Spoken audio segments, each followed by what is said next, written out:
ANZ Banking Group will launch a $1.5 billion share buyback after selling its life insurance unit, its wealth business and a 20% stake in Shanghai Rural Commercial Bank.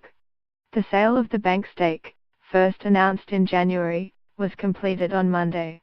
ANZ's strong capital position combined with the progress made in simplifying our business means we are now in a position to commence returning surplus capital to shareholders while still complying with APRA's unquestionably strong capital requirements, Chief Financial Officer Michelle Jablko said in a statement. Sponsored post here CIG's Chris Weston on what investors can expect from the markets today. After the Republicans released their final version of their tax text on Friday, we have seen not only Marco Rubio warm to the plan and giving his blessing, but surprisingly so did Bob Corker. So from what has turned from being a probably, now looks like a certainty, and in theory Donald Trump should sign off on tax reform by Wednesday. We can see the ASX 200 ready to fire up on open, with Aussie SPI futures sitting up at 60.37. Up 29 points in the Friday night session, and this takes our ASX 200 opening call into 60.35. BHP and CBA's ADR closed up 1.7% and 0.5% respectively by way of guides for these two key heavyweights. Recall, the ASX 200 has found seller easy to come by into 60.35 to 60.50, so will today's open provide traders with an opportunity to sell into.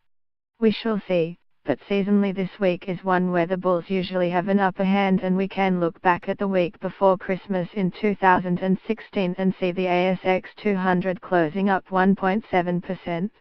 We should also keep in mind that not only do we have strong technical resistance to contend with, but we are also coming off the back of a run of 4 consecutive weeks of gains for the ASX 200. And we have to go back to May 2016 to see 5 straight weeks of gains. The backdrop is positive though, and while moves in US equities should support, we can look at US crude closing plus 0.5%, while copper closed up 2%, and while we have seen spot iron ore minus 0.9%, the moves in the daily and exchange have been punchy and should be the greater influence on equities, with iron ore, steel and coking coal closing up 6.2%, 2.1% and 5.3% respectively. Read more here. US technology giant Oracle will buy ASX-listed construction software group ASX in a $1.6 billion deal. The deal, to be done under a scheme of arrangement, will see Oracle offer $7.80 a share for the Melbourne-based company, founded by Lee Jasper and Rob Philpott in 2000. The offer represents a whopping 47% premium to ASX's last close.